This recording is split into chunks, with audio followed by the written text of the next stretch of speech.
महान दार्शनिक सुकरात।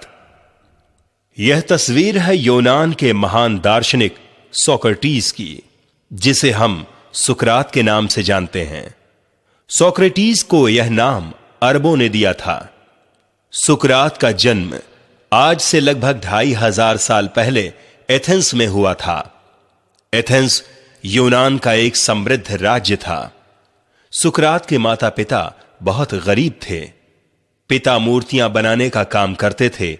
बालक सुकरात भी पिता के काम में थोड़ी बहुत मदद करता रहता था। घर में जब भोजन के भी लाले थे, तब अच्छे कपड़ों और पढ़ने लिखने का तो सवाल ही नहीं उठता। परंतु सुकरात को बचपन में सीखने की और बहुत कुछ जानने की ललक थी। संयोग की बात, क्रीटो नामक एक धनी व्यक्ति ने बालक सुकरात के इस गुण को परख लिया। उसने सुकरात की शिक्षा की समुचित व्यवस्था की। सोचा होगा कि पढ़ लिख कर कुछ न कुछ कर ही लेगा। जीवन में संयोगों का बड़ा महत्व है। कुछ संयोग ऐसे होते हैं कि वे व्यक्ति की जीवन धारा को प्रसिद्धि के मार्ग की ओर मोड़ देते हैं। सुकरात का क्रीटो से मिलना भी ऐसा ही सुखद संयोग था। समुचित शिक्षा से सुकरात की बुद्धि चमक उठी। वह हर बात को गहराई से सोचने लगा और हर चीज का अर्थ खोजने लगा। थोड़ा बड़ा होते ही वह विद्वानों से तर्क वितर्क करने लगा। जब वे कोई बात कहते तो सुकरात उनसे प्रश्न पर प्रश्न करते हुए बाल की खाल निकालने लगता। उन दिनों एथेंस में ऐसे तथाकथित विद्वानों की कमी न थी, जो तरह तरह के विषयों की जानकारी का ढोंग करके आम लोगों पर अपनी विद्वता का सिक्का जमाने का प्रयत्न करते थे। सुकरात के प्रश्न उन्हें चुनौती लगते। वे निरुत्तर हो जाते और बौखला उठते। आम लोग, विशेषकर नवयुवक, इस बहस का आनंद उठाते और सुकरात के प्रति प्रशंसा से भर उठते। सच तो यह है कि सुकरात ने उन ढोंगी विद्वानों की कलई खोलकर रख दी। वे सुकरात के प्रति ईर्ष्या से भर उठे। सुकरात की प्रसिद्धि दिनों दिन बढ़ने लगी। लोग उसकी बात को ध्यान से सुनते। उन्हें उसकी बातों में सच्चाई की झलक दिखाई देती। फलस्वरूप विद्वानों की मजलिसें उखड़ गईं। सुकरात का बात करने का ढंग भी अनोखा था। वह एक ऊंची जगह खड़ा हो जाता और अपने आसपास खड़े लोगों से किसी विषय को लेकर प्रश्न करता। वे उत्तर देते तो उसी उत्तर के आधार पर प्रश्न करता। बात आगे बढ़ती और इस प्रकार सवाल जवाब का एक सिलसिला शुरू हो जाता। वह हर प्रश्न का उत्तर देता। अंत में निष्कर्ष के रूप में सच्चाई सामने आ जाती। लोगों को इस बात की प्रसन्नता होती कि सच्चाई के उद्घाटन में उनका भी हाथ है। श्रोताओं में अधिकतर सुकरात के हम उम्र नवयुवक होते। देखते ही देखते सुकरात नवयुवकों का चहेता नेता बन गया।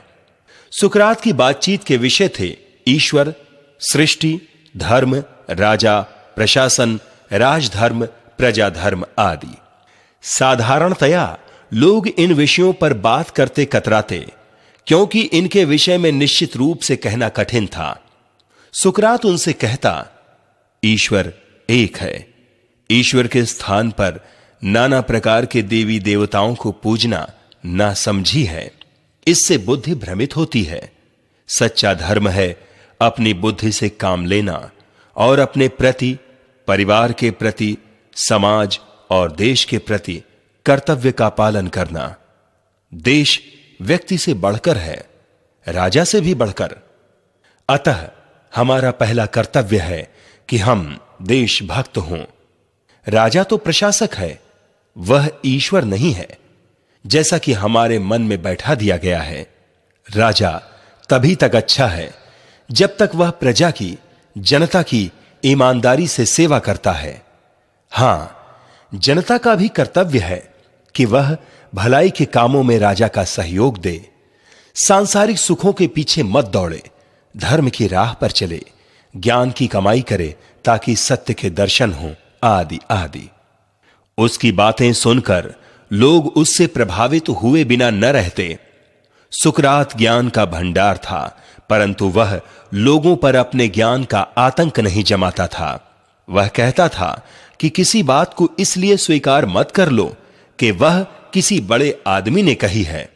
तुम स्वयं उसके बारे में गहराई से सोचकर उसके गुण अवगुण की परख करो। अच्छी जचती है तो मानो, अन्यथा नहीं। वह ज्ञान का संग्राहक था तो निर्लोभ भाव से उसका वितरण भी करता था। यही कारण है कि शिष्य परंपरा बढ़ती रही। उसके बाद उसके शिष्य प्लेटो अफलातून ने और प्लेटो के बाद उसके शिष्य अरिस्टोल अरस्तु ने उसके विचारों को आगे बढ़ाया। सुकरात, अफलातून और अरस्तु तीनों की गिनती विश्व के महान दार्शनिकों में होती है।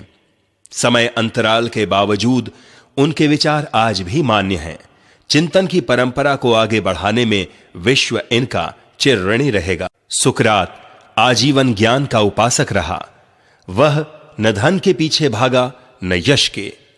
उसकी पत्नी बहुत क्रोधी स्वभाव की थी, परंतु उसने अपनी पत्नी की क्रोध भरी हरकतों को नितांत सहजता से लिया। संतोषी इतना था कि एक विदेशी राजा ने उसे लालच देकर अपने दरबार में बुलाना चाहा, परंतु उसने विनम्रता पूर्वक यह कहकर इनकार कर दिया कि मैं आपकी कृपा के ऋण का भार नहीं उठा सकता। मैं अपने देश में ही सुखी हूं। 2 वक्त की रोटी मिल जाती है, झरने के पानी से प्यास बुझ जाती है, तन ढकने के लिए एक लबादा काफी है। सच तो यह है कि उसे एथेंस और एथेंस की जनता से असीम प्यार था।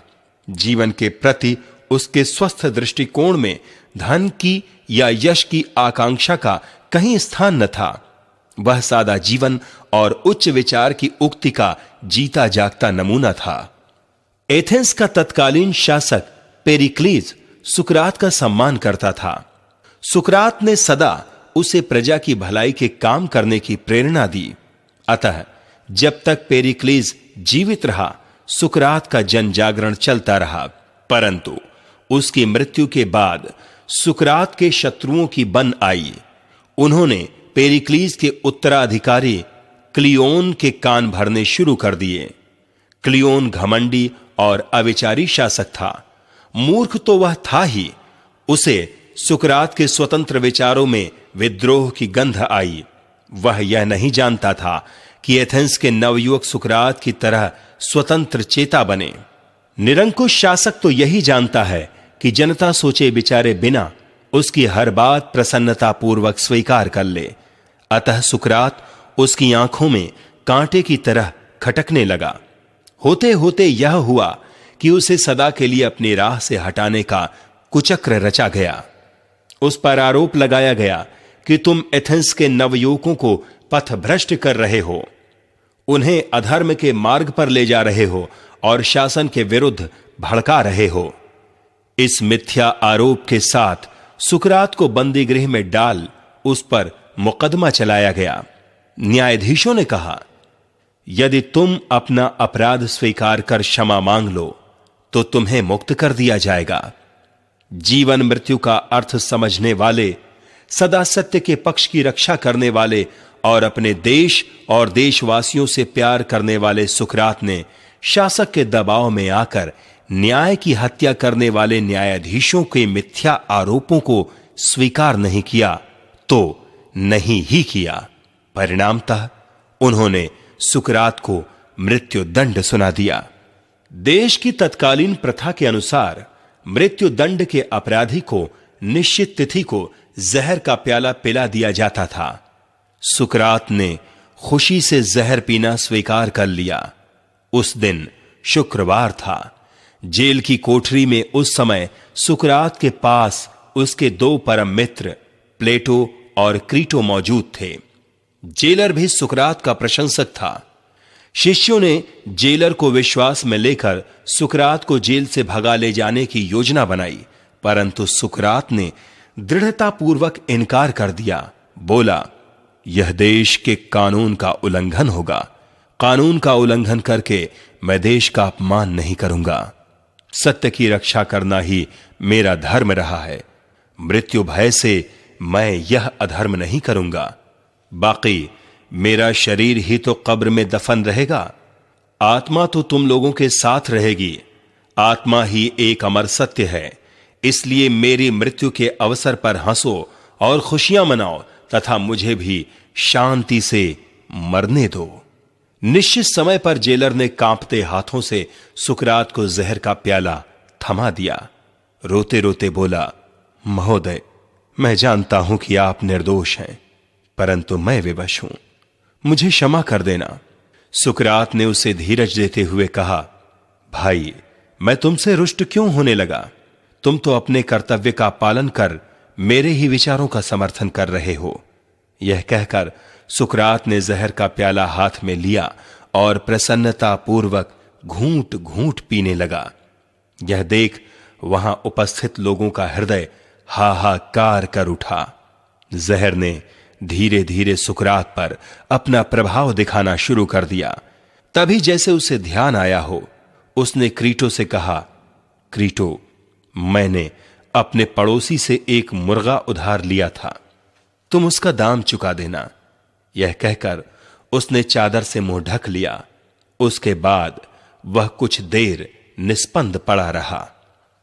कुछ क्षण बाद उसका शरीर एकाएक कांपा और उसके बाद सब कुछ शांत। सुकरात की आत्मा उसका शरीर छोड़कर उस परम सत्ता में विलीन हो गई जिसका वह अंश थी। अंश पूर्ण में मिलकर पूर्ण हो गया और इस प्रकार एक महान दार्शनिक और सत्य का अन्वेषक अन्याय की बलवेदी पर चढ़ गया। सत्य के अन्वेषकों का प्रायः ऐसा ही अंत हो रहा है, परंतु एक बात निश्चित है कि वे अपनी मृत्यु में भी उतने ही महान हैं जितने कि जीवन में वे मरकर भी अमर हो जाते हैं।